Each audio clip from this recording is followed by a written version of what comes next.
सारा रूप दुनिया में जितना भी है सब जीव ही शिव रूप है। यजुर्वेद में मंत्र आती है भगवान शिव जी की, सर्वमूर्तये नमः। यजुर्वेद की मंत्र है।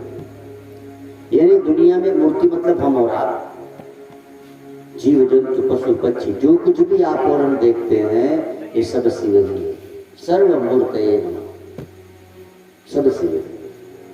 फिर भी देखा जाए तो वह शिव किसी एक रूप की विशेष सराहना करते, किसी का गुणगान करते, और वही शिव किसी का संहार भी करते। एक ही शिव सब जगह है और रूप में है। तो अब आप कहोगे कि जब हर रूप में भगवान ही है तो मंदिर क्यों जाना? चलो भाई घर में ही काम चला लो।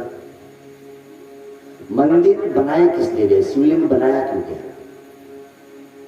आपका पूरा शरीर चमड़े का है, बोला भी करो, पूरा शरीर हमारे चमड़े का है ना। अच्छा, जीभ भी हमारी चमड़े की है। अब बताओ, जिलेबी आपके हाथ पे रखे तो मीठी लगेगी? नहीं, ये चमड़ा ही है। लेकिन वही जीभ पे रखो तो मीठी लगेगी। दोनों चमड़ा ही है। शक्कर की चाशनी शरीर में कहीं भी लगाओ मीठी नहीं लगे, लेकिन जैसे जीवा पे जाए तो मीठी लगे। जबकि पूरा शरीर ही आप ही हो और चरण ही है। तो पूरा विश्व ही शिव रूप है, फिर भी एक विशेष रूप है जो निराकार है। शिवलिंग मतलब निराकार ब्रह्म। निराकार ब्रह्म मतलब शक्ति और शक्तिमान दोनों अलग अलग है। जैसे शिव और शक्ति, वास्तव में शिव शक्तिमान है, इसलिए शिव की पूजा है। शिव के अंदर शक्ति न हो तो कौन पूजेगा? जैसे आप और आपकी शक्ति अलग अलग है। आप अभी बैठे हो, आप सब बैठे हैं, लेकिन आपके पास शक्ति भी है कि आप 10-20 किलो उठा सकते हो, है ना? आपने शक्ति, अभी कोई जरूरत पड़ तो उठाते हैं। तो आप अभी बैठे हैं और आपके अंदर वो शक्ति विद्यमान है। अभी कोई जरूरत पड़े तो आप 100 किलो 50 किलो जिसकी जैसी क्षमता है। तो शरीर शक्ति को रखने की एक व्यवस्था है, एक स्थान है।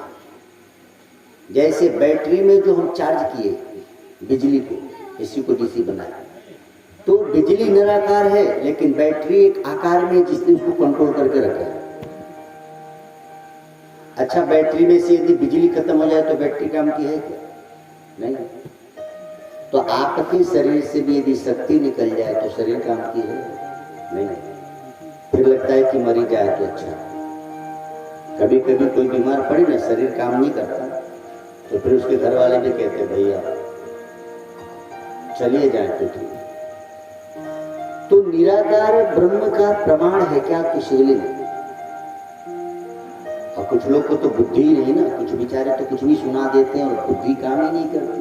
कुछ लोग कह दे शिवलिंग का महिलाएं छुए मत, तो उस पे कचड़ा खाए मत। अरे मूर्ख, तू जैसा समझ रहे वो शिवलिंग नहीं, वो निराकार ब्रह्म का एक प्रतीक है।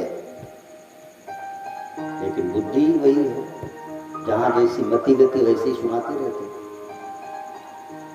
ये शिवलिंग ये बताता है कि तुम में, हम में, सब में। आज शिवपुराण में कथा आएगी लिंग के बारे में, तो यहाँ तक भगवान शिव जी ने कहा है कि आपको शिवलिंग बनाने का मौका न मिले, जैसे सोना चांदी पीतल मिट्टी न मिले, तो अपने अंगूठे को शिवलिंग मान कर पूछ सकते हैं। देखिए क्या सुंदर अद्भुत बुद्धि दिया भगवान ने।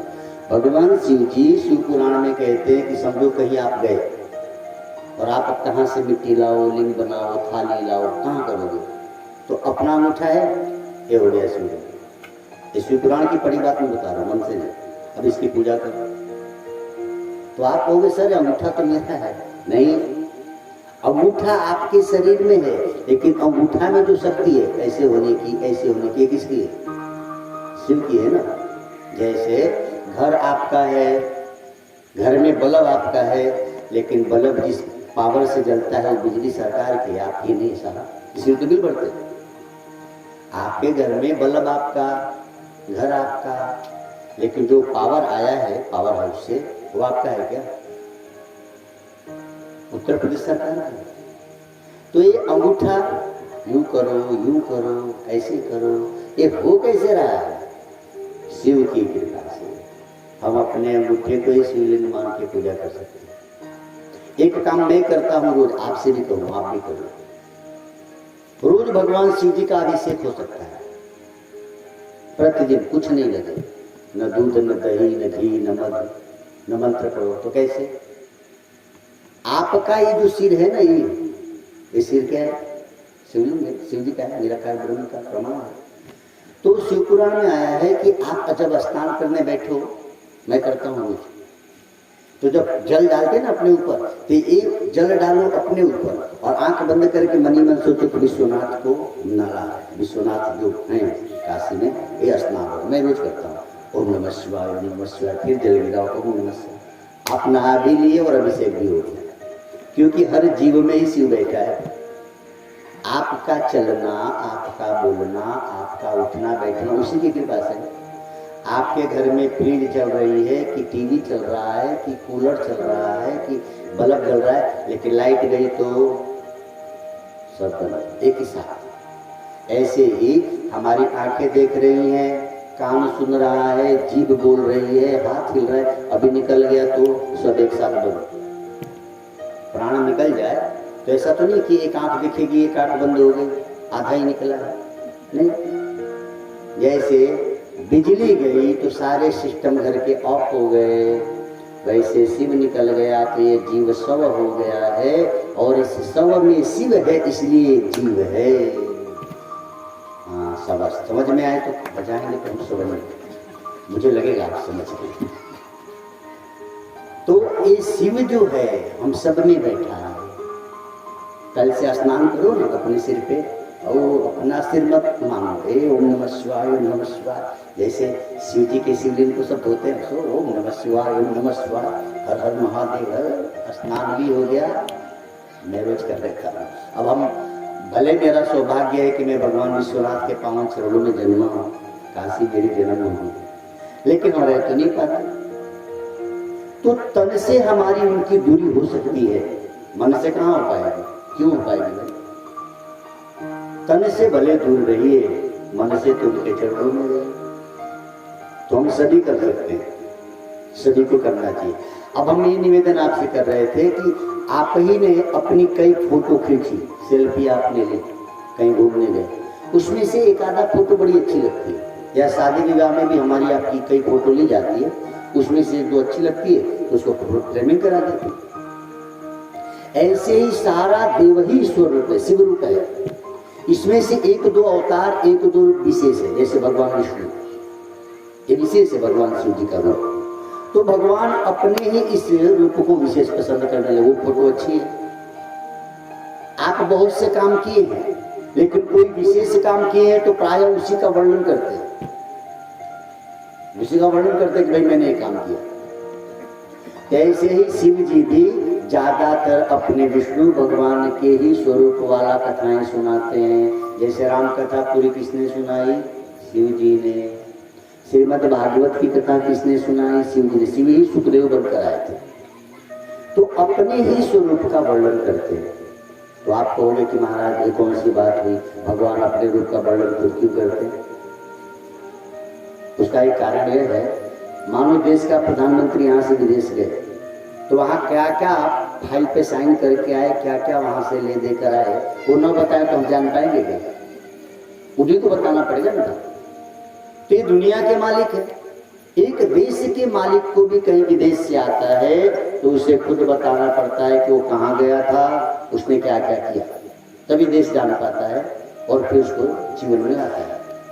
तो ऐसे ही भगवान शिव ही राम बनकर, कृष्ण बनकर लीला करते हैं। तो शिव ही को अपनी कथा सुनानी पड़ती है कि ये जीव मेरी कथा को सुनकर मेरे शिव स्वरूप की तरफ आ जाए।